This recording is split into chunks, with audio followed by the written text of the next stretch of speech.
বাংলার মানুষ পাল্টাবে না। আপনি বলেছেন পাল্টানো দরকার, আমি একমত আপনার সাথে। পাল্টানো দরকার, পরিবর্তন দরকার। পরিবর্তন হবে আপনাদের।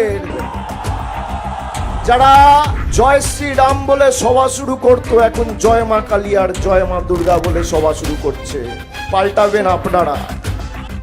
ওই যে বলছি না পরিবর্তন হবে, পরিবর্তন বিজেপি নেতাদের হবে। বিজেপির সর্বভারতীয় সভাপতি আজকে বাংলায় এসে বলছে জয় বাংলা। দেশের রাষ্ট্রপতি বাংলায় এসে বলছে জয় বাংলা।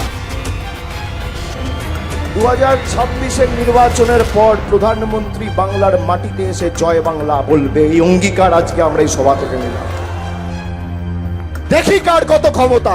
বাংলার মানুষের পরিবর্তন হয় না দিল্লির বহিরাগত জল্লাদদের পরিবর্তন হয়, আমরা আগামী দিন দেখব।